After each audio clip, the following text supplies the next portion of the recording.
Halo, selamat malam warga kampung yang sudah hadir di Kampung Pepes. Selamat datang di horror sessionnya podcast Pinggir Sawah.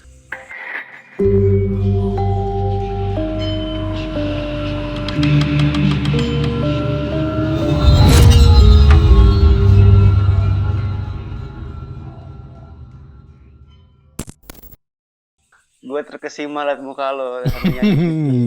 Gue baru potong jenggot, jadinya terlihat lebih rapi gitu. Selamat malam, selamat malam, selamat sore, selamat pagi dan selamat siang untuk para warga kampung yang masih setia mendengarkan kita. Gua Wicak Tebo dan bangsat ini siapa? Odong-oding. Ada ngading dengar sendiri suara makhluk yang tidak Makhluk astral. masalahnya kan lu bilang kemarin pakai clip on, kemarin lu bilang pakai ini apa namanya, apa sih sebutannya? Ya, ini clip on ASMR om. ASMR emang itu clip on ASMR apa sih? ASMR sama namanya itu. Yoi. Emang nggak lebih baik suara gue apa? Ya lebih baik sih, lebih stabil. Cuma masih belum sesuai ekspektasi gua gitu. Tapi Mau ngambil udah jauh banget mau ngambil om. Di Lenteng Agung ngambilnya. ambil apaan? Itu mix semua headset. Oh di tempat lama ya? Yoi. Di tempat kita. jangan nungkut-nungkut masa lalu dong gitu. Itu udah tempat masa lalu kita yang kelam gitu. Lu mau betah-betah aja di situ. Gitu. Bingung gua kalau mau bahas sama lu tuh karena masa lalu kita tuh terlalu banyak gitu. Iya. Lu kadang-kadang sosis juga ya. Jadi gimana nih? Kita lagi ngomongin horor lagi nih. Gue kemarin lihat di YouTube ya. Itu banyak banget sekarang orang-orang yang bikin konten YouTube. Itu ngudak-ngudak setan om. Disamperin gitu kan. Jadi misalnya lokasi apa nih, angker nih, keramat lah gitu. Ada yang sendiri, ada yang berdua gitu. Niat ada lightningnya, ada kameranya, ada pakai rode juga. Nggak tahu juga sih ya itu bener atau enggak, tapi ada yang penampakan segala macam gitu-gitu. Dikejar om, aneh nggak sih lo kita kan kalau ketemu setan dihindarin gitu ya, maksudnya kalau kita jangan ketemu ini diudak om. Ada yang dipukul, saya pocong dipukul, untuk nggak di-sliding tuh. Tapi niat banget gitu. Gimik kali ya, maksudnya itu beneran atau enggak gitu kan pertanyaannya. Andai kata itu settingan, artinya kan ada orang yang didananin kayak setan om di tengah-tengah. Itu yang jadi pertanyaan gua gitu, maksud gua pas dandan ngumpet gitu, apa nggak ketakut ya gitu ya? Nah itu maksud gue, aneh sih menurut gue gitu, maksudnya ya lo mending kayak uji nyali, jadi kayak satu kamera ditaro gitu kan, lo nyari spot gitu, mending kayak gitu menurut gue sih ketimbang lo jalan gitu, lo bikin gimmick apa gitu kan. Soalnya gimana ya, mereka jadiin bercandaan karena mereka ngerasain yang seremnya sebenarnya gitu. Maksud gua kalau ya anggaplah kalau misalkan penampakan sosok gitu kan yang mereka lagi buat itu, kalau sosok gitu kan, itu kan ya udah, ini di mana misalkan anggaplah di rumah atau di kosan atau di mana lah kayak gitu, tinggal kabur. Nah sekarang pertanyaannya kalau di gunung gimana? Jadi iya lu kayak menanti-nanti lagi. Contoh gini, ini gue inget cerita lu waktu di Gede pas turun, pas Dita kesurupan itu kan. Pas lu turun, lu kan pertama lu sempat ngeliat kan beberapa Mr. P kan. Terus setelah gua ngadepin momen Dita kesurupan itu. Iya itu maksud gua, ketika lu ketemu, lu masih di atas nih, lu ketemu salah satu aja, nggak usah banyak-banyak deh, satu aja gitu. Nah itu ke bawah sih om. Itu lu turun ke bawah, itu pasti lu ke bawah gitu. Maksud gua lu nggak bisa lepas. Lu gimana nih, perjalanan masih panjang. Lu ketemu atau lu ngerasain atau lu dalam kondisi yang ketakutan, lu bakal ketakutan sepanjang jalan kan, apalagi nih yang bakal keluar, apalagi nih bakal terjadi kayak gitu kan. Kalau pas yang saat Dita kesurupan itu sih, itu di saat gue takut tapi mau nggak mau harus berani.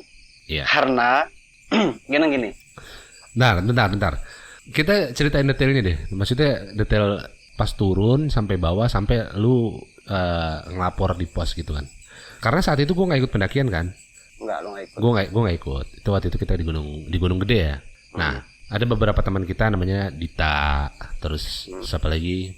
Reja, Nujul. Ya pokoknya itulah yang ikut saat pendakian itu. Cuma ya nggak usah disebutin semua kali ya. Yang ada pas kejadian aja. Itu gimana sih? Maksudnya pas turun itu kayak gimana? Pertama kali tanda-tandanya itu gimana sih? Jadi itu kan emang gue pendakian Gunung Gede itu gue naik dari Cibodas turun Putri. Nah itu gue pertama kali naik gunung itu bawa SLR om. Pertama kali akhirnya gue naik gunung bawa SLR tuh. Dah jadi dari pertama kali nginjak Cibodas itu sampai ke puncak, lo bayangin gue 2 kali ngecamp. Dari bawah ke atas. Lo naik dari mana? Pertama naik dari Cibodas. Oh, Cibodas. Pertama camp di Penyancangan Kuda. Terus hari kedua anjing Penyancangan Kuda kan masih bawah. Itu dia karena kebanyakan foto-foto gara-gara bawa SLR kan sialan. Oh iya. Selangkah dikit foto. Aduh, ya nggak apa-apa juga sih, cuman kan dampaknya itu logistik kebantai semua di hari itu kan, di hari pertama dan di hari kedua. Jadi pas abis muncak kebetulan ketemu juga tuh rombongan teman-teman anak ISIP tuh. Jadi mereka lagi turun, kita lagi naik. Anak kampus jangan bilang anak ISIP. Ya kampus kita kan ISIP, terima aja sih. Anjing. Gak terima gua. Nah, ada satu rombongan yang di situ ikut kita lagi, yang guru. Dia saat itu emang lagi ngedeketin teman kita itu yang namanya Dita itu. Oh. Nah dia ikut lagi, akhirnya singkat cerita kita naik ke puncak bareng, terus turun ke Sturken ya kan. Di Sturken itu break untuk minum doang karena makanan udah sama sekali nggak ada, soalnya udah kena camp 2 hari sebelumnya kan. Nah di situ kita kalau nggak salah gua itu ber-8, 7, 8 tambah Anggoro itu. Iya. Yang sialannya adalah center cuma 2, Rip. 8 orang center cuma 2, itu di saat jam 4 sore. Itu lu center 2, maksud gua lu pada prepare gak sih? Gue tuh sebel sama lu sama anak-anak. Beneran. Lu tahu kan bawaan gua kayak apa, padatnya carrier gua kayak apa. Kalau gua naik sama lu tuh suka sebel sama lu padat suka sebel, carrier kopong anjing. Kan yang penting gaya dulu. Mungkin alat belakangan. Tainya di situ sih. Iya pokoknya gitu deh. Pas di Surken itu pas mau lanjut turun tuh udah mulai agak gelap kan, jam 4:30 lah udah mau. Dan gue berpikir ini kita pasti bakal kena gelap di tengah-tengah perjalanan. Iya. Nah kalau jalan normalnya kita itu kan ya turun ya paling lambat itu selama-lamanya 4 jam lah kalau dari Surken ke Putri itu paling lambat ya. Iya. Nah gue estimasin waktu itu. Oh turun ya, Putri ya? Bukan turun Cibodas ya? Bukan turun Putri. Nah, estimasi gua saat itu ya kalau nggak jam 8, jam 9 malam top nyampe ke pos bawah Pak Putri, pos GPO. Akhirnya gue di situ mutusin untuk waktu itu tandem gue yang sering jalan berdua itu gue sama Reza Apis. Ya, gue akhirnya nyuruh anak-anak rombongan ke-6 sisanya itu untuk jalan duluan. Gue nyusul di belakang karena gue preparein tenaga karena ya kayak keril dan alat yang lainnya tuh dibebanin ke gue sama Reja gitu. Udah akhirnya gue jalan tuh ketika mereka udah duluan, selang 10 menit gue akhirnya jalan karena emang niat gue di situ sprint om, karena kan ngeliat waktu juga kan. Iya. Jadi gue sengaja duluin mereka. Nah pas gue start turun itu sama Reza, pelan-pelan yang lain kebalap om. Lewat 1, 2 gitu. Sampai gua di pos itu kalau nggak salah namanya Timbang Maleber. Nah gua ngeliat jam itu sampai di pos itu tuh sekitar jam 6, udah maghrib. Oh iya. Udah gelap dan akhirnya gua mutusin sama Reza itu break dulu di situ sambil nunggu yang lain. Jadi kalau misalnya gelap-gelapan menurut gue lebih enak bareng-bareng lah gitu karena kan pencahayaan cuma 2 center doang kan. Ya udah akhirnya gue tunggu, gue lepas keril, gue break, gue istirahat. Kok lama gitu. Pertama datang rombongan si Yudi dan kawan-kawan gitu. Tapi cuman berempat. Gue tanya kan si Dita mana sama Anggoro? Masih di belakang gitu, masih jauh. Ya udah kita break dulu di sini bareng-bareng gitu. Di Simpang Maleber itu? Ya, akhirnya sambil ngobrol-ngobrol segala macem, nggak sadar tuh udah agak sejam di situ om. dan Dita nggak datang saat itu. Lama ya, kalau misalnya gue paksain lagi ke atas nyari mereka, kayaknya buang-buang waktu ya, maksudnya buang tenaga juga gitu, toh mereka juga bakalan turun kan. Akhirnya kira-kira jam 7:30 atau jam 8 gitu, manggil gue si Dita nih, odong gitu, teriak-teriak dari jauh gitu, Yudi gitu, teriak-teriak semua, manggilin semua gitu, nama-nama anak-anak gitu kan. Gue balas teriakan dia untuk ngasih tahu, udah kesini buruan gitu, kita break dulu di sini gitu. Iya. Oke, tunggu situ ya gitu kata Dita. Udah tungguin, cuma kok nggak nyampe. Sampai kan maksudnya akhirnya gue teriakin lagi Dita sama Anggoro, yang nyaut cuman Anggoro gitu. Anggoro nyaut gini, Ding bisa kesini ya gitu. Kemana gue gitu tanya kan. Sini si Dita pingsan nih gitu. Belum panik sih gue, masih berpikir ya dia mungkin pingsan biasa, capean atau gimana gitu kan. Nah lu tahu kan kalau di jalur putri itu kan banyak cabang ya. Iya. Yang ujung-ujungnya pasti bakal ketemu di satu titik yang sama gitu kan. Iya. Nah gue itu kalau nggak salah itu ada di jalur sebelah kanan. Nah si Dita itu di jalur sebelah kiri. Akhirnya gue terabas. Gitu kan. Pas denger dia bilang, Anggoro bilang Dita pingsan itu, akhirnya gue terabas. Nah otomatis posisi gue di bawah dong, mereka di atas dong, karena gue kan di turunan kan. Iya. Pas gue terabas itu, gue ngeliat dia di atas gue gitu kan, ya kayak jarak 10 meter gitulah di atas, kayak tangga gitu kan. Nah gue ngeliat Dita itu duduk di pohon yang tumbang. Iya. Anggoro di belakangnya. Terus gue mikir, ini kok pingsan cuman kok duduk gitu kan. Akhirnya gue samperin. Kebetulan gue bareng si Yudi, berdua di temen dia. Udah gue nanya, gue tanya ke Anggoro kan, kenapa ini anak gitu. Nggak tahu dari maghrib udah begitu. Begitu gimana? Gue ngeliat mukanya kan Dita, waktu itu gue senterin mukanya kan, matanya ngeliat gue tajam banget, kayak bukan dia, merah gitu. Merahnya bukan merah-merah kayak orang Giting, bukan ya, cuma kayak merah-merah. Lu tahu banget orang Giting emang gimana tajam. Ya pokoknya kayak bukan orang kerang beler gitu, maksudnya kayak merah-merah tajam, nyorot mata gue balik gitu kan. Terus gue tepok pipinya kan, dit gitu. Dia cuma balas senyum sinis sambil ngeliat kayak begitu. Dia cuma bilang gini, pulang. Suaranya kaget ya, suara bukan dia, cempreng gitu. Ya kayak intinya bukan dia lah. Ya kalau gua kan ngiruin suara cewek pasti cempreng lah. Cuman intinya bukan suara dia gitu. Wah, kesurupan nih orang nih, langsung berpikir gitu kan gue. Langsung itu sambil ngeliatin lu. Gimana? Sambil ngeliatin lu. Sambil ngeliatin gua, karena kan sambil senyum-senyum gitu. Asli, senyum-senyum sambil bilang, "Yuk pulang yuk" gitu.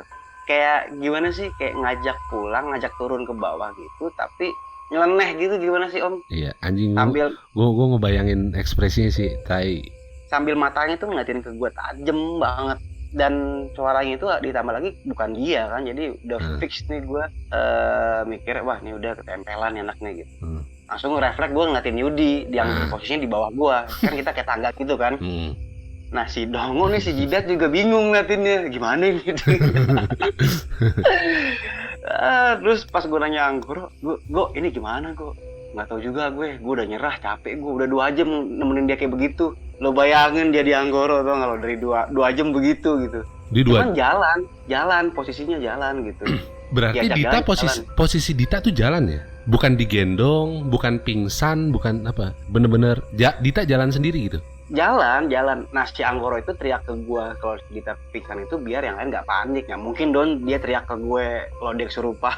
Oh iya. Tapi yang lain pasti chaos gitu. Ya udah akhirnya pas, gue ambil langkah cepet kan, kayak di film-film saat itu atau di acara-acara supernatural gitu kan, tekan jempolnya atau telapak tangannya sambil baca-bacain gitu kan. Akhirnya gue praktekin itu Om. Lo praktekin tuh ilmu yang lu pelajarin dari film, dari inian. Iya, dari TV. Ya gue nggak tahu musiknya gimana kan. Jadi gue ambil telapak tangannya, gue tekan pakai jempol gue ya kan. Sambil gue ajak dia untuk ikutin omongan gue. Iya. Itu, dit lo ikutin gue ya. Kayak gitu-gitu deh. Kayak masih kayak ngangguk tapi nggak ngejawab iya gitu, cuman doang gitu kan. Oh iya. Ya udah pas gue ini ikutin gue ya, waktu itu gue gue bacain Al-Fatihah dulu pertama. Ikutin gue dit ya Bismillahirrahmanirrahim, diikutin tuh Bismillahirrahmanirrahim, Alhamdulillahirobbilalamin. Diikutin juga tuh.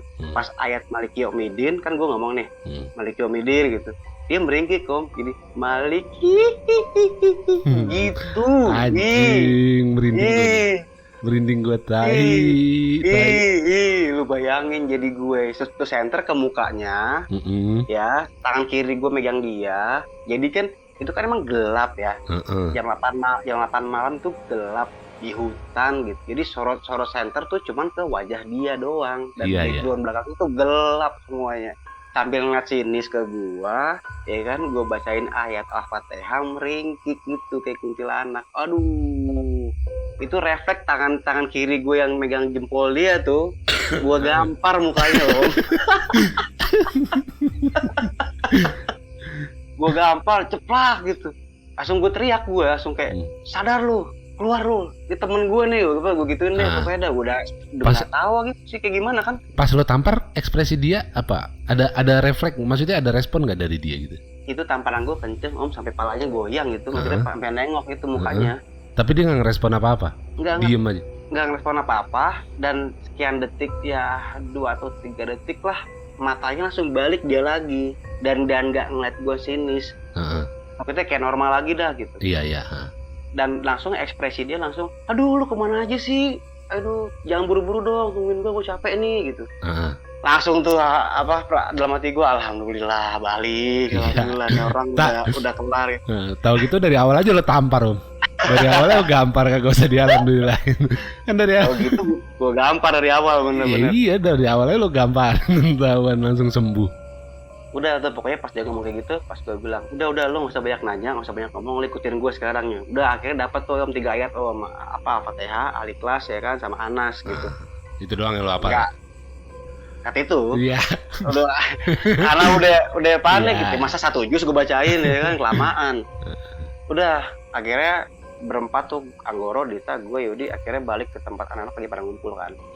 Di situ masih belum tahu kalau Dita surupan, gue belum cerita lah di dalam gitu. Gue langsung ngambil inisiatif, yuk kita jalan sekarang gitu. Udah akhirnya lanjut tuh, yang tadinya jalan pada mencar ya kan, pada sok-sokan gitu karena gunung gede kan, gunung pemula gitu ya kan, rapet Om, nggak ada sejengkal jaraknya. Mungkin pas gua nggak cerita dan Anggoro pun nggak cerita, cuman yang lain juga pasti udah baca sikon lah gitu. Tiba-tiba Oding mukanya serius, terus yang tadinya bercanda terus tiba-tiba ngajakin buru-buru turun gitu kan. Ya udah kira pelan-pelan sampai gue lupa nama posnya apa, kayaknya bukan di pos juga sih, kayak cuman pos bayangan landai gitu lah. Ya pos bayangan lah, kayak landai gitu doang gitu. Gue mutusin untuk break lagi gitu. Dan Dita kambuh di situ yang untuk kedua kalinya. Sebelumnya pas jalan Dita normal jalan?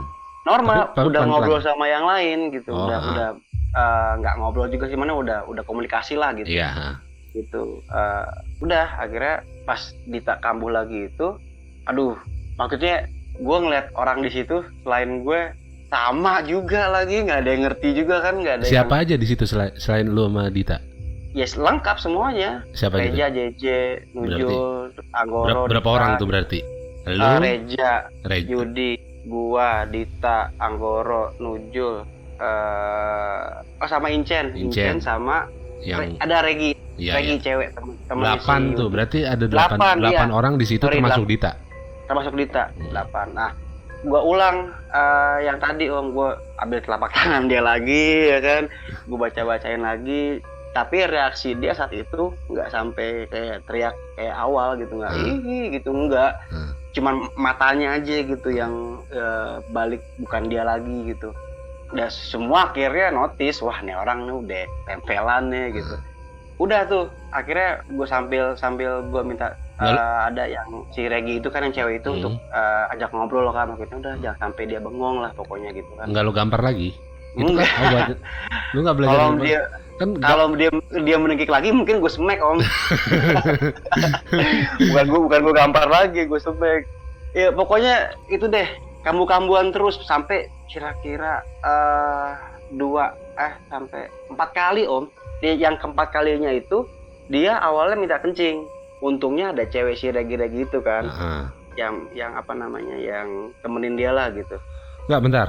Ya, bentar. Yang kedua itu nggak separah yang pertama. Itu kambuhnya cuma ngelihat doang, nggak ngomong apa-apa. Pokoknya ketika gue notice dia kambuh itu pas dia bengong, terus agak nunduk lagi, nundukin kepala, tapi matanya tuh hampir nggak kelihatan hitamnya om, kayak nunduk tapi melotot, matanya tuh ke atas gitu. Oh iya, hitam-hitamnya hilang gitu ya?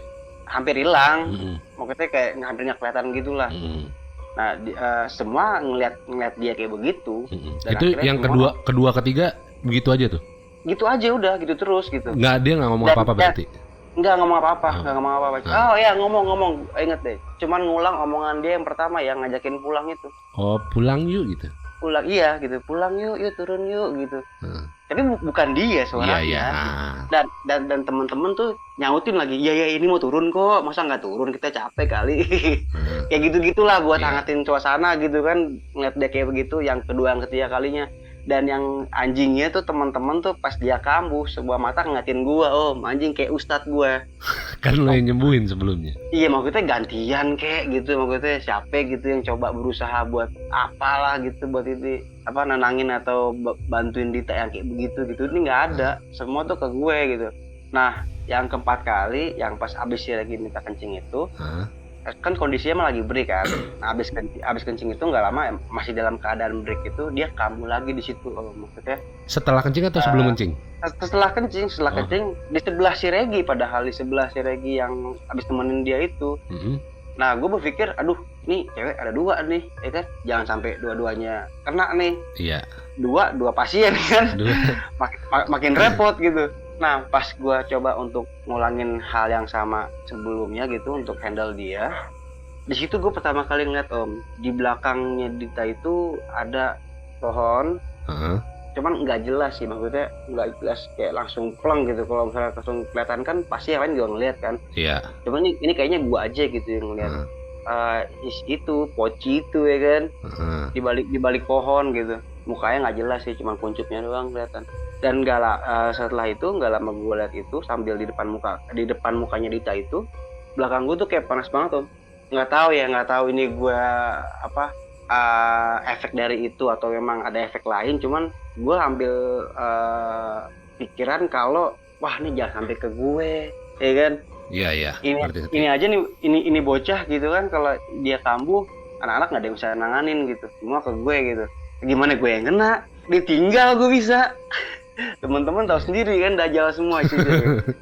Iya, kalau bodo amat tinggal sendiri. Akhirnya gue di situ mutusin, wah ini nggak bisa kayak gini terus. Maksudnya nggak tahu juga sampai kapan kan, karena dari jarak yang dia pertama kali kena sampai yang keempat itu tuh kita jalan nggak begitu jauh om. Iya. Bener-bener selangkah gitu yang ya hati-hati banget lah. Dan sedangkan artinya perjalanan masih jauh kan. Iya. Nah akhirnya gue mutusin untuk gue manggil ranger deh ke bawah gitu. Gue turun duluan, gue sprint ke bawah untuk manggil bantuan gitu. Ya udah akhirnya semua sepakat. Akhirnya gue pakai center satu, yang satu gue tinggal buat mereka gitu kan. Gue bilang saat itu ke Yudi, Yud lu coba jalan pelan-pelan aja. Kalau emang misalnya dia kambuh atau gimana berhenti. Kalau emang lo nggak mau terusin, stop, jangan terusin lagi. Kalau perlu lu buka tenda. Gue bilang gitu ke Yudi. Iya. Akhirnya gue turun tuh sama Reja, lari ya kan. Nah di saat itu karena gue doang kan yang megang center. Reja belakang gue beda 2-3 meter lah gitu sambil lari. Lu gitu berarti kan. Ya turun berdua sama Reja nih ya? Ya sama Reja. Turun berdua sama Reja sambil lari, tau dia jatuh ke debu gitu. Kenapa aja pelan-pelan dong, gelap. Oh iya, center gue doang yang pegang soalnya. Turun terus lari sambil lari sampai ke pos mait pos pertama tuh kalau kita naik dari Putri. Oh iya. Nah di situ gue break sebentar sama dia. Di saat gue break itu tuh Poci dae lagi. Ada lagi dan gue nggak tahu ya saat itu Reja ngeliat apa enggak. Tapi yang jelas gue langsung bilang sama Reja, jalan lagi udah yuk gitu. Akhirnya jalan lagi tuh. Jalan lagi sambil. Ntar lu. Raja ngeliat, dia cerita sama gue, dia sempat cerita sama gue.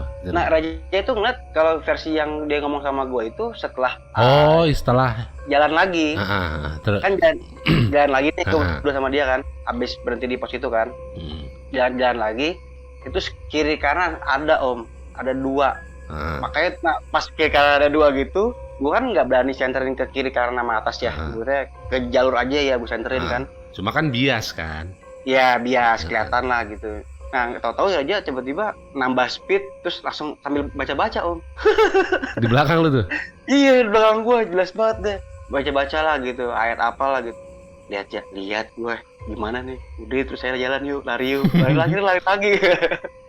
lari akhirnya ketemu curug kecil. Oh iya. Curug kecil itu kan udah penanda mau masuk ke ladang kan. Iya masuk ke sawah lah. Ya udah pasti sawah tuh gue agak nurunin tempo karena udah ya capek dari atas tengah-tengah jalur putri lari kan, pelan-pelan gue akhirnya jalan sambil gue sama sekali nggak ada yang ngobrol loh sama Reja tuh. Iya. Patokannya pokoknya sampai GPO aja dulu. Udah pas nyampe GPO gue lapor kan, Pak minta tim evakuasi dong gitu. Oh kenapa emang teman kamu? Kesurupan Pak, ketempelan. Ah yang bener kamu. lu bayangin lu habis capek-capek sprint gitu kan di luar ekspektasi gua gitu, respon mereka gitu. Di sana berapa orang gitu, tanya balik sama dia. Gua 6 orang Pak gitu. Udah pernah makan belum teman-temannya gitu. Ya karena seingat gua makan tuh hari kemarin kan, gua bilang aja emang belum gitu. Yaudah kamu sekarang beliin nasi bungkus tuh di bawah tuh. Gua turun lagi tuh ke bawah. Iya. Lumayan juga jaraknya kan. Turun ke bawah, bungkus nasi warteg, 6 bungkus buat mereka. Pas gue naik lagi, nyamperin ke pos itu lagi, dia bilang apa coba? Apaan? Ya udah yuk, naik lagi ke atas yuk. Hah? Saya sini aja Pak. Lu diajak naik lagi ke atas? Diajak naik lagi, gue bilang Pak saya nyerah. Bapak aja deh Pak. Saya udah capek berdua Pak, udah tadi lari segala macam, udah nggak kuat saya. Ya udah patokannya di mana? Gue jelasin kan patokan terakhir gue ketemu mereka kan. Makanya gue tinggalin mereka kan. Sini. Jalanlah mereka tuh akhirnya gitu kan, ada sekitar 5-6 orang lah jalan gitu untuk evakuasi. Lengkap, ada bawa tandu juga, bawa P3K segala macam gitu. Ya udah akhirnya gue sama Raja istirahat di pos itu, tidur. Terus melek ya mereka udah balik. Nah pagi-paginya gue tanya ke Yuti dong, Yut gimana semalam? Wah kacau ding, kenapa? Kambuh sih enggak, tapi ngejerumusin. Hah? Ngejerumusin gimana? Gue tanya kan. Iya, kan jalur putri kan emang banyak cabang kan. Iya. Jadi si Yudi tuh setiap ada ketemu cabang gitu dia tanya ke Dita, Dit mau lewat jalur yang mana? Dengan harapan yang gampang buat dia gitu kan. Iya. Ketimbang susah. Oh sini kiri aja yuk, kanan aja kanan, kiri gitu lah pokoknya. Setiap jalur yang dia pilih itu diarahinnya ke jurang, Om. Anjing. Ke jurang kata Yudi. Untung gua nggak gue terusin. Akhirnya udah si Yudi nggak ngasih dia lagi untuk nunjukin gitu kan. Ya udah akhirnya pas gue tanya-tanya, pas ketemu sama si rangernya itu, Dita udah gak kesurupan lagi, udah sadar, celanya di situ. Mungkin dia dianggap bohong gue kali jadi sama rangernya itu ya. Iya. Jalan emang. Pas itu ranger udah jemput, udah dalam keadaan sadar. Jadi pas gua dengar ceritanya itu kan mereka nanya kan, ada namanya Mbak Dita gitu-gitulah sambil sentrin. Nah tuh rombongan lagi tiduran di pos yang tempat gua ngelihat Poci itu yang kedua kalinya. Pos mayit. Iya pos mayit itu. Terus kita mau evakuasi Mbak Dita gitu. Dita udah sadar, terus dengan polosnya dia bilang, lah emang saya kenapa Pak? Saya nggak apa-apa kok, saya aman gitu. Enggak, kita dapat laporan dari teman Mbak Dita yang di bawah, Mbak Dita mau kita evakuasi gitu. Enggak kok, saya nggak apa-apa Pak. Udahlah pokoknya udah aman lah dia, udah nggak kambuh lagi. Nah pas gua konfirmasi ke Dita, jadi rupanya itu dia kecapean intinya tuh kan kita emang udah nggak ada logistik kan atas turun itu kan. Udah gitu dari kandang badak itu gue langsung lambungin ke puncak, terus ke Surken, terus turun. Jadi fisik bener-bener kehajar lah gitu. Nah sebelum dia kena kayak gitu, versinya dia banyak ngeliat di situ. Cuma samar-samar, soalnya bentuknya kayak pendaki yang pendaki yang lusuh gitu gimana sih? Tapi banyak gitu. Cuman dia tahu kalau itu tuh bukan orang, tapi dia nggak berani untuk show up itu ke si Anggoro saat itu yang nemenin dia. Gitu. Nah udah tiba-tiba kata dia nggak sadar aja gitu. Tapi sebelum dia nggak sadar, ada salah satu pendaki cewek itu yang ngikutin dia terus. Oh dia ngerasanya gitu? Iya, ada sosok pendaki cewek yang nggak di sebelah dia banget, tapi ada di sekitar dia lah ketika dia lagi jalan gitu. Berarti gitu. Ya mungkin ini bukan kesimpulan sih ya, kayak cocokologi aja kayak gitu. Jadi kayak yang jin yang menyerupai pendaki yang mungkin meninggal di gunung itu gitu. Jadi pengen pulang gitu kan. Makanya yang diseruin sama Dita ketika kejadian gitu ya pengen pulang, pengen turun. Ya kalau ngeliat dari atau dengar dari penjelasan Dita sih emang make sense sih. Jadi ya kondisi fisik kan emang lagi nggak beres kan saat itu, bener-bener drop dan dipaksa harus ngebut untuk ngejar malam kan di kondisi dia kayak begitu. Ya menurut gue itu emang bener kata lo, itu emang jin yang menyerupai orang-orang atau pendaki-pendaki yang pernah meninggal atau mati di situ. Yang kebetulan mungkin sempat lama nggak dibawa balik badannya, mayatnya gitu kan. Jadi yang keluar dari mulutnya Dita itu ya ngajakin pulang. Iya kayak gitu. Nggak taunya tapi pas ngajakin pulangnya pas gue tinggal itu ngajakinnya ke jurang. Lo ini di luar apa di itu sini? Di balkon apa di mana sih? Di bagian belakang rumah gue. Ini gue tutup tengah doang belakang gue tuh. Dapur. Kemarin berapa menit sih yang pertama tuh? 24 menit. Tapi ini masih record enggak kan? Udah kelar kan? Udah masih gue record lah. Sampai gue nemu gong ya. Nggak tahu. Enggak, kalau lo ngomong gitu gue jadi kepikiran gongnya sekarang nih. Ya ini gongnya deh.